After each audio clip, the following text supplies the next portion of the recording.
Assalamualaikum warahmatullahi wabarakatuh. Perkenalkan, nama saya Astri NIM B1B1 22024. Program Studi Ilmu Pemerintahan dengan mata kuliah Pemerintahan Nasional. Di sini saya akan menjelaskan tentang teori yang mempengaruhi sistem pemerintahan di suatu negara. Terdapat 6 teori yang mempengaruhi sistem pemerintahan di suatu negara. Yang pertama yaitu teori pemisahan kekuasaan. Terus kemudian yang kedua teori demokrasi, yang ketiga teori negara berdasarkan atas hukum, yang keempat teori negara berkonstitusional, yang kelima ajaran negara kesejahteraan, yang keenam ajaran sistem pemerintahan. Yang pertama saya akan menjelaskan mengenai teori pemisahan kekuasaan.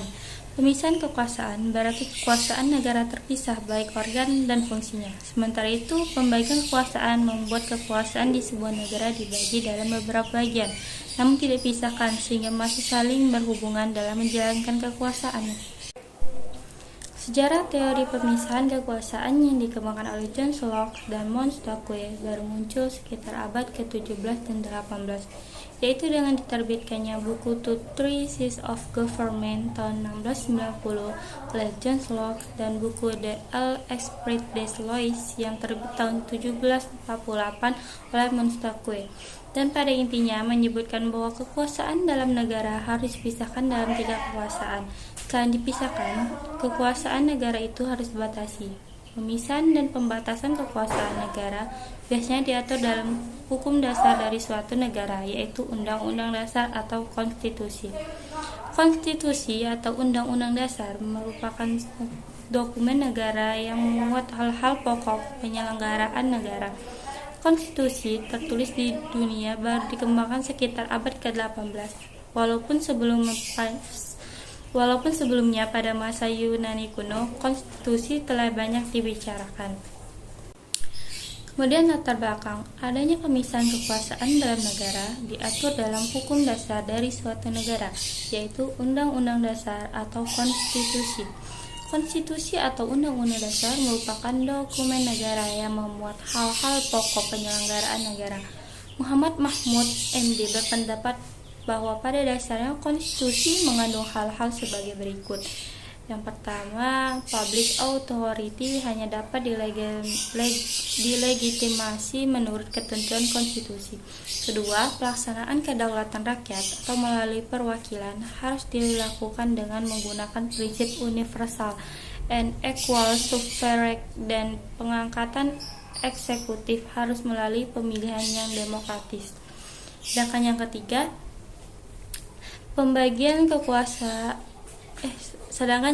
adanya pemisahan atau pembagian kekuasaan serta pembatasan wewenang. Dan yang keempat, adanya kekuasaan kehakiman yang mandiri yang dapat menegakkan hukum dan berkeadilan baik terhadap rakyat maupun terhadap penguasa. Yang kelima, adanya sistem kontrol terhadap militer dan kepolisian untuk menegakkan hukum dan menghormati hak-hak rakyat. Dan yang keenam, adanya jaminan perlindungan atas HAM. Dalam teori ini terdapat 2 tokoh, yaitu John Locke dan Montesquieu. Konsep pemikiran menurut John Locke, kekuasaan itu dibagi dalam 3 kekuasaan, yaitu kekuasaan legislatif yang bertugas untuk membuat peraturan dan perundang-undangan. Yang kedua, kekuasaan eksekutif yang bertugas untuk melaksanakan undang-undang yang ada di dalam, termasuk kekuasaan untuk mengadili. Dan yang ketiga adalah kekuasaan federatif. Tugasnya meliputi segala tindakan untuk menjaga keamanan negara dalam hubungannya dengan negara lain, seperti membuat aliansi dan sebagainya. Sementara itu, Montesquieu dalam masalah pemisahan kekuasaan membedakan dalam 3 bagian pula, meskipun ada persamaan dengan konsep yang disampaikan oleh John Locke, yaitu kekuasaan legislatif, yang kedua kekuasaan eksekutif, yang ketiga adalah kekuasaan yudikatif. Kekuasaan legislatif bertugas untuk membuat undang-undang, kekuasaan eksekutif bertugas untuk menyelenggarakan perundang-undangan, tetapi oleh Montesquieu diutamakan tindakan di bidang politik luar negeri. Kemudian kekuasaan yudikatif bertugas untuk mengadili atas pelanggaran undang-undang. Dari dua pendapat ini, ada perbedaan pemikiran antara John Locke dan Montesquieu. John Locke memasukkan kekuatan yudikatif ke dalam kekuasaan eksekutif, sementara Montesquieu memandang kekuasaan pengadilan atau yudikatif itu sebagai kekuasaan yang berdiri sendiri. Teori yang kedua adalah mengenai teori demokrasi. Teori demokrasi itu adalah bentuk atau sistem pemerintahan yang segenap rakyat turut serta memerintah dengan perantaran wakil-wakilnya atau pemerintahan rakyat. Demokrasi juga dapat diartikan sebagai gagasan atau pandang hidup yang mengutamakan persamaan hak dan kewajiban serta perlakuan yang sama seperti semua warga negara. Inti dari demokrasi ini adalah pemerintahan dari rakyat, oleh rakyat, dan untuk rakyat. Sejarah dari demokrasi ini, istilah demokrasi berasal dari Yunani kuno yang diutarakan di Athena kuno pada abad ke-5 sebelum Masehi. Negara tersebut biasanya dianggap sebuah contoh awal dari sebuah sistem yang berhubungan dengan hukum demokrasi modern. Namun arti dari istilah ini telah berubah sejalan dengan waktu. Dengan definisi modern telah berevolusi sejak abad ke-18 bersamaan dengan perkembangan sistem demokrasi di banyaknya negara.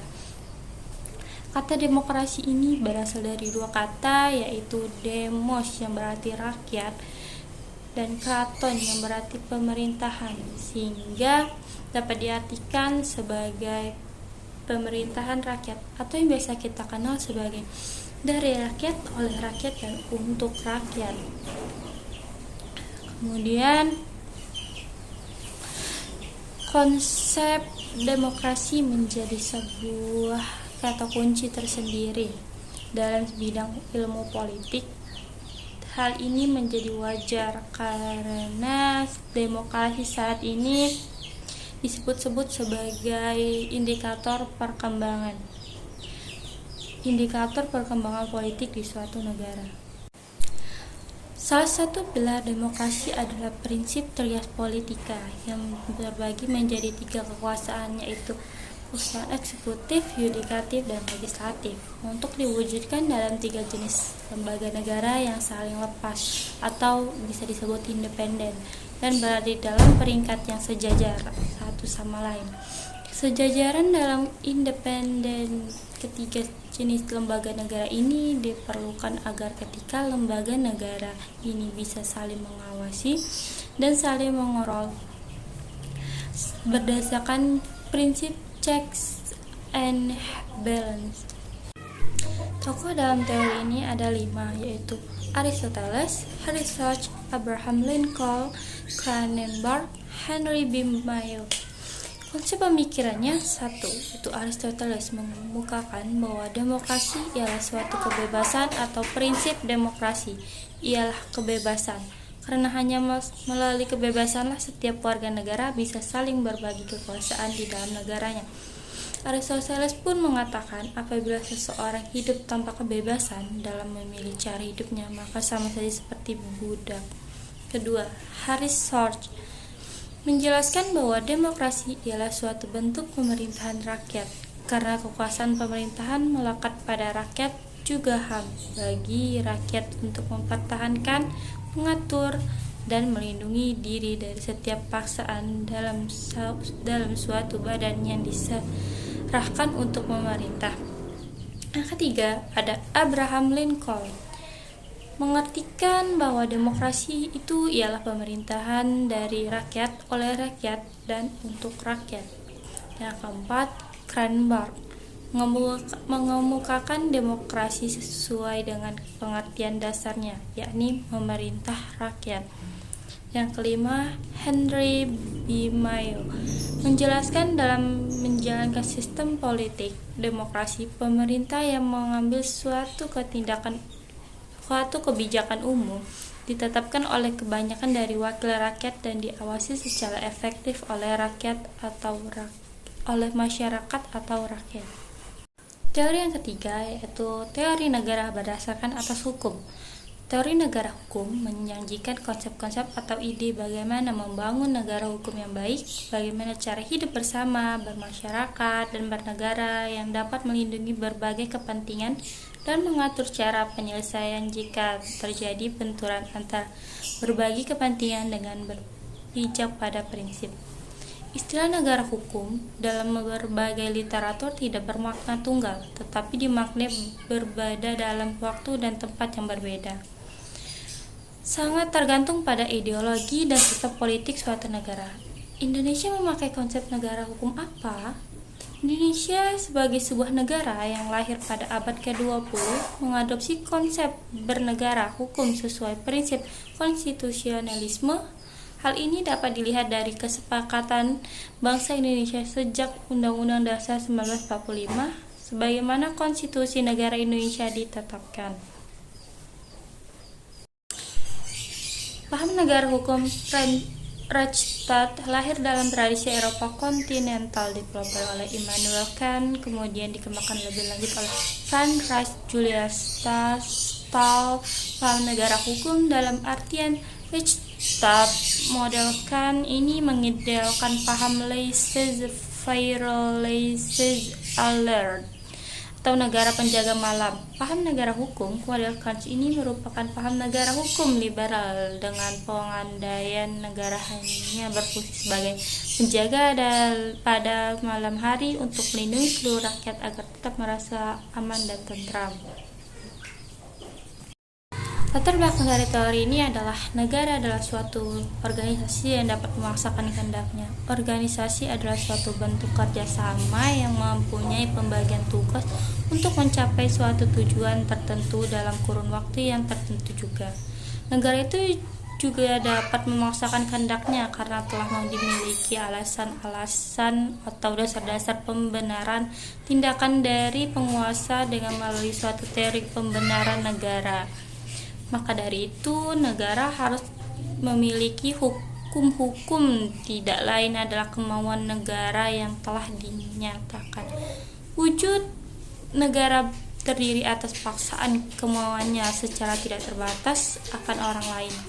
Inilah perumusan pemerintah dan dalam pengertian itu terletak asas negara. Negara sesungguhnya bergantung pada suatu undang-undang yang memiliki arti sebagai aturan inti hukum yang mengikat secara sah. Jadinya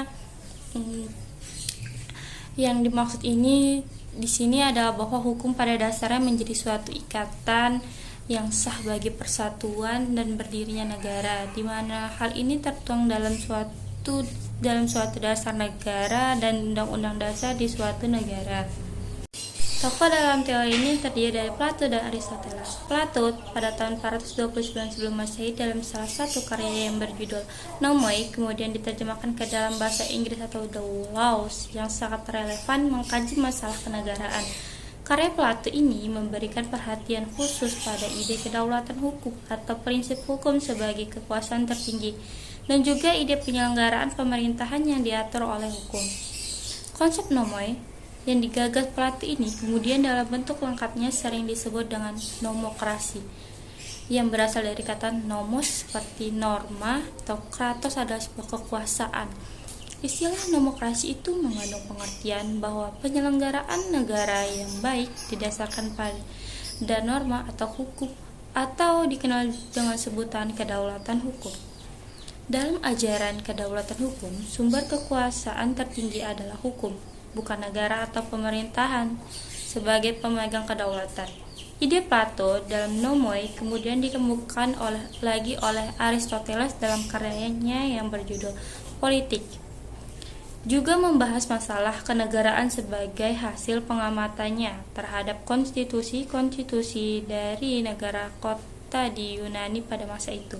Menurut Russell, dalam Politik, Aristoteles mengungkapkan bahwa tujuan negara adalah kehidupan yang baik. Suatu pemerintahan atau negara dianggap baik jika ia bertujuan mencapai kebaikan pada seluruh masyarakat dan dianggap buruk jika hanya mementingkan dirinya sendiri. Ada 3 macam bentuk pemerintahan yang baik, yaitu monarki, aristokrasi, dan pemerintahan konstitusional atau politik. Akan tampak bahwa pemerintahan yang baik dan buruk ditentukan oleh kualitas atau etika para pemegang kekuasaan, bukan oleh bentuk konstitusinya. Selanjutnya yaitu teori negara berkonstitusional. Negara konstitusional adalah suatu negara yang melindungi dan menjamin keselenggaraan hak-hak asasi manusia dan hak-hak sipil lainnya, serta membatasi kekuasaan pemerintahannya secara berimbang antara kepentingan dan penyelenggaraan negara dan warga negaranya. Sejarah. Proses terbentuknya konstitusi di Indonesia berawal dari ketika pemerintahan Hindia Belanda secara resmi menyatakan menyerah tanpa syarat kepada Jepang pada 9 Maret 1942. Sejak saat itu, kedudukan Hindia Belanda di Indonesia pun diambil alih oleh Jepang. Tetapi 3 tahun setelahnya kondisi Jepang terdesak oleh kedatangan Belanda ke Indonesia.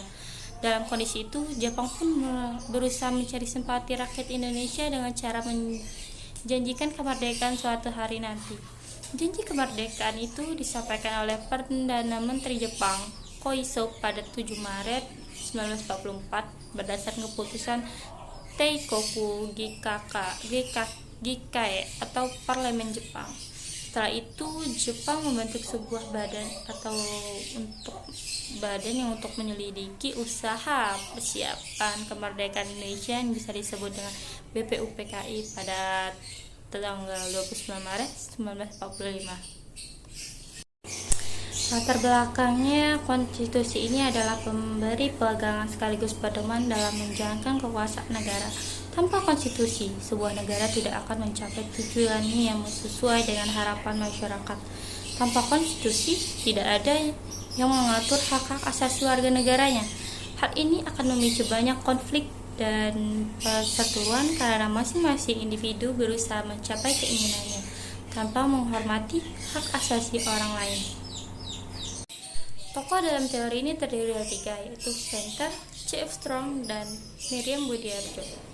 Konsep pemikiran menurut Venter, konsep konstitusi sifatnya adalah dinamis. Hal ini mengandung makna bahwa apabila kehendak suatu konstitusi dapat mengalami perubahan baik sebagian maupun seluruhnya, bahkan secara terang-terangan, Romano Prodi menegaskan konstitusi yang tidak bisa dirubah adalah konstitusi yang lemah. Perubahan konstitusi menurut C.F. Strong dapat dilakukan dengan undang-undang. Ini berlaku dalam negara-negara serikat.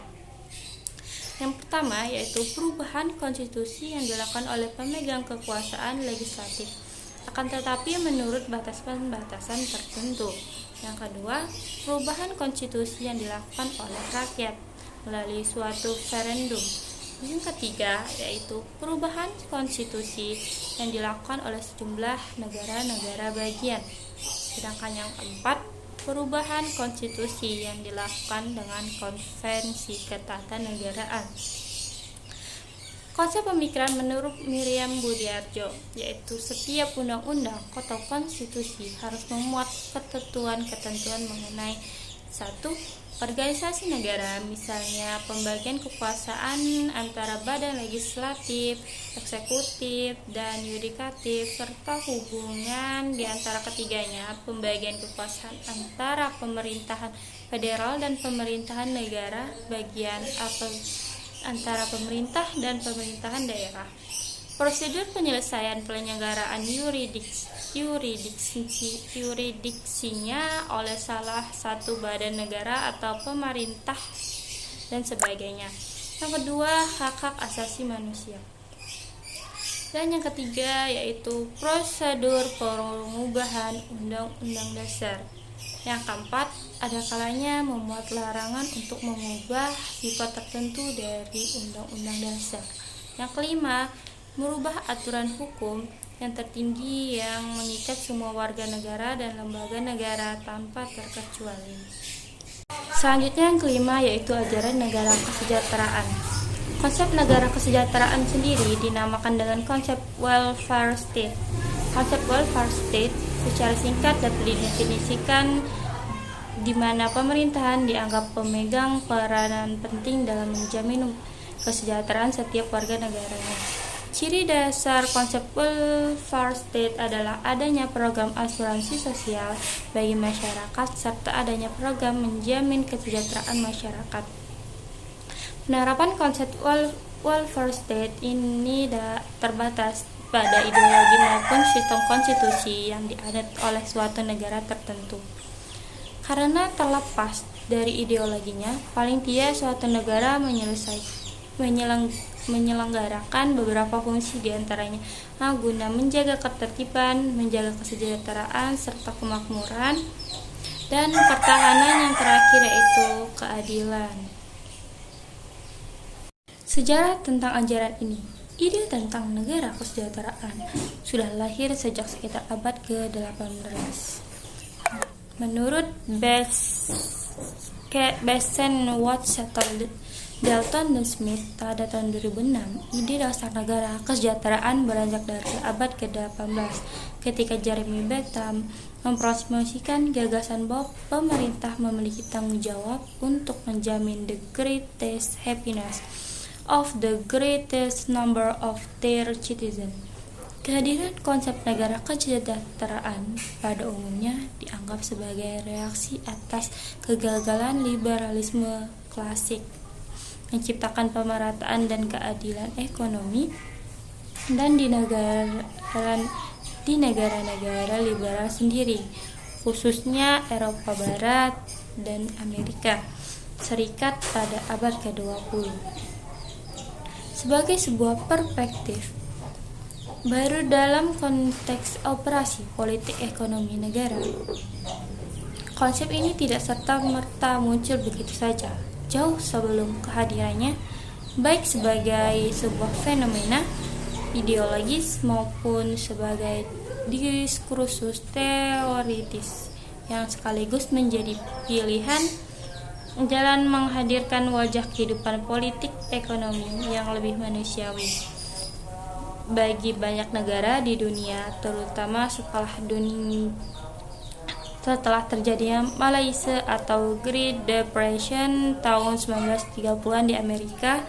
Gagasan dasar tentang negara kesejahteraan ini sebetulnya telah muncul sejak abad ke-18 di Eropa, ketika Jeremy Bentham mempromosikan gagasan bahwa pemerintah memiliki tanggung jawab untuk menjamin the greatest happiness bagi warganya.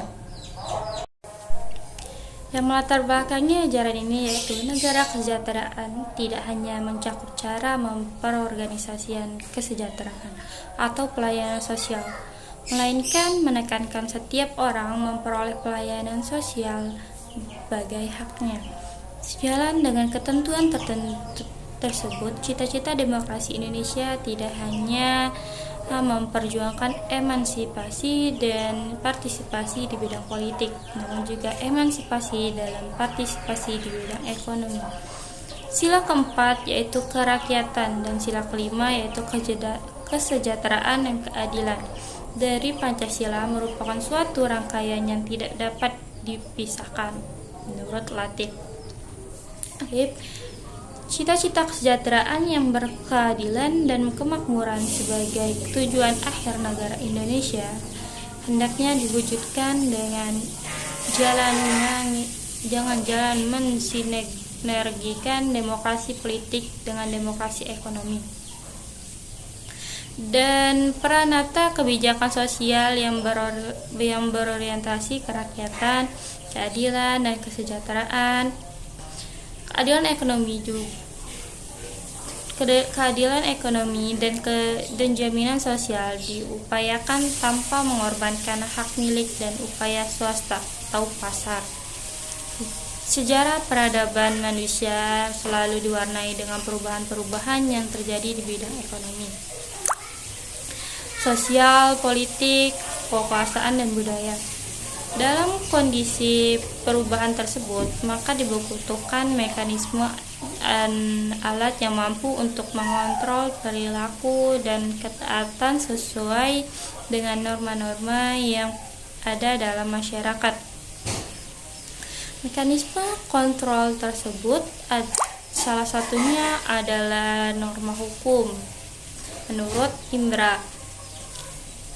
Imran, sebagai salah satu subsistem, hukum terbuka untuk menerima perubahan-perubahan.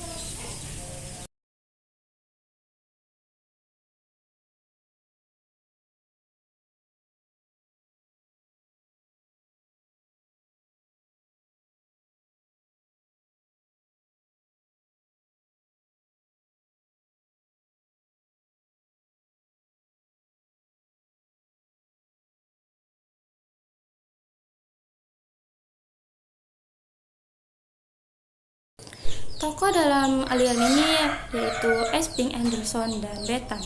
Esping Anderson dalam Triwibowo dan Bagiojo, negara kesejahteraan pada dasarnya mengacu pada peran negara yang aktif dalam mengelola dan mengorganisasi perekonomian yang di dalamnya mengacu tanggung jawab negara untuk menjamin ketersediaannya pelayanan kesejahteraan dalam tingkat tertentu bagi warga negaranya. Secara umum, suatu negara bisa digolongkan sebagai negara kesejahteraan jika mempunyai 4 pilar utama, yaitu social citizenship, democracy, modern industrial relation system, dan right to education and the expansion of the modern mass education system. Konsep aliran menurut Betham menggunakan istilah utility atau bisa disebut dengan kegunaan untuk menjelaskan konsep kebahagiaan atau kesejahteraan berdasarkan prinsip utilitarianisme yang ia kembangkan. Betham berpendapat bahwa sesuatu yang dapat menimbulkan kebahagiaan ekstra adalah sesuatu yang baik. Sebaliknya, sesuatu yang menimbulkan sakit adalah buruk. Menurutnya, aksi-aksi pemerintah harus selalu diarahkan untuk meningkatkan kebahagiaan sebanyak mungkin kepada orang. Gagasan Betham mengenai reformasi hukum, peranan konstitusi, dan penelitian sosial bagi pengembangan kebijakan sosial membuat ia dikenal sebagai Bapak Negara Kesejahteraan atau bisa disebut dengan Father of Welfare States. Sementara pada tahun 1980-an di Prusia, konsep negara kesejahteraan dirilis oleh Otto von Bismarck pada Triwibowo dan Bagio tahun 2006. Di masa lalu di Eropa dan di Amerika, gagasan tentang negara kesejahteraan sempat berbenturan dengan konsepsi negara liberalisme kapitalistik. Namun ternyata benturan kedua gagasan tersebut telah menghasilkan negara-negara makmur, terutama di Eropa Barat dan Amerika Utara, di mana rakyatnya hidup dengan kesejahteraan. Yang terakhir yaitu ajaran sistem pemerintahan. Sistem pemerintahan merupakan hubungan serta susunan di antara lembaga negara. Lembaga negara tersebut saling terikat. Selain itu, lembaga tersebut juga berkesinambungan di dalam satu kesatuan di dalam rangka penyelenggaraan negara. Ada beberapa sistem pemerintahan di dalam sebuah negara, seperti sistem pemerintahan presidensial, semi presidensial, parlementer, monarki, liberal, demokrasi, federal, tirani, dan aristokrasi. Adapun yang menjalankan sistem pemerintahan adalah pemerintah. Pemerintah adalah gabungan dari sekelompok orang. Pemerintah adalah sejumlah lembaga dalam negara. Pemerintah memiliki tugas yaitu membuat serta menegakkan hukum di suatu negara. Sejak terbentuknya pada abad keempat sebelum Masehi, dunia ini sudah ada negara, namun negara sebelumnya pada abad pertengahan pada umumnya belum mengenal sistem pemerintahan seperti sekarang, yaitu sistem pemerintahan presidensial dan sistem pemerintahan parlementer. Tahukah kalian semua bahwa negara tertua mengenal bentuk sistem pemerintahan presidensial adalah negara Amerika Serikat? Sedangkan negara yang paling terdahulu, yang paling pertama mengenal bentuk sistem pemerintahan parlementer di dunia itu adalah negara Inggris. Dahulu, Inggris dikenal sebagai negara yang banyak mempunyai daerah jajahan. Begitu juga halnya dengan negara Amerika Serikat dan sekutunya. Negara bekas jajahan Inggris dan Amerika Serikat pun maupun yang bukan jajahan Inggris dan Amerika Serikat banyak menggunakan sistem pemerintahan presidensial dan sistem pemerintahan parlementer.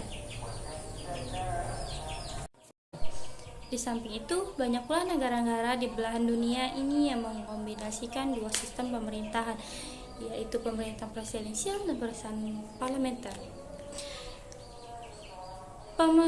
Dengan budaya masyarakat yang ada pada negara tersebut sehingga terjadi modifikasi terhadap sistem pemerintahan, negara yang mengkombinasikan kedua sistem pemerintahan tersebut disebut dengan sistem pemerintahan semi presidensial atau sistem pemerintahan semi parlementer. Yang melatar belakangi ajaran ini yaitu sistem pemerintahan yang baik sangat diperlukan oleh suatu negara dalam melaksanakan tugasnya sebagai pelaksanaan pelayanan publik baik di tingkat pusat maupun di tingkat daerah.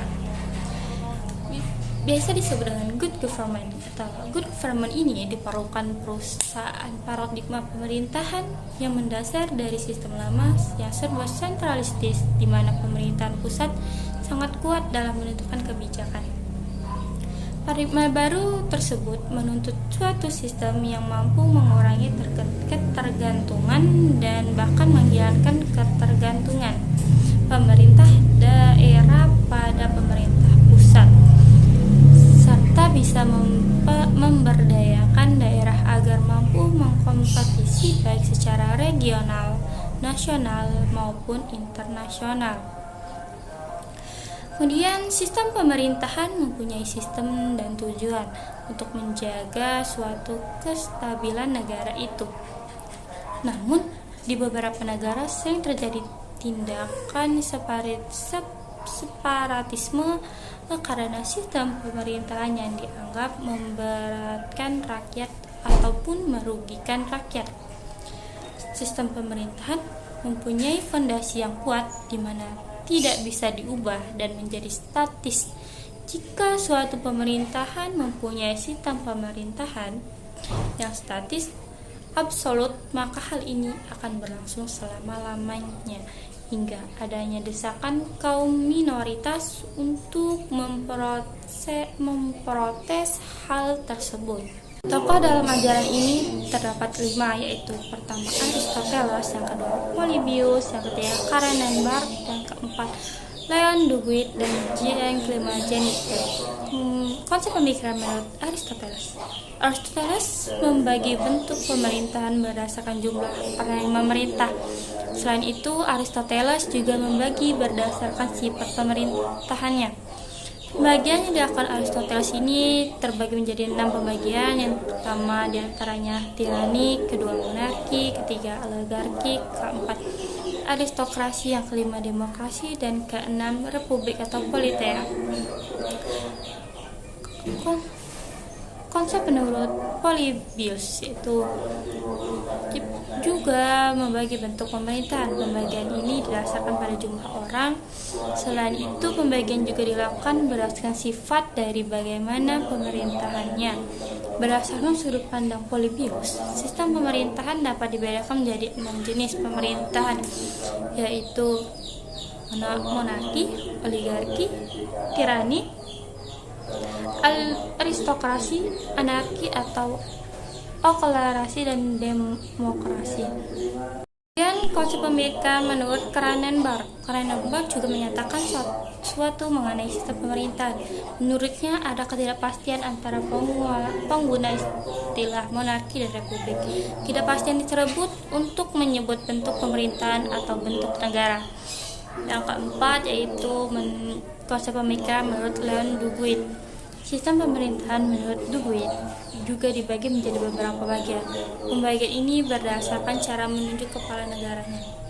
Pada dasarnya, republik, kepala negara akan diangkat lewat pemilihan.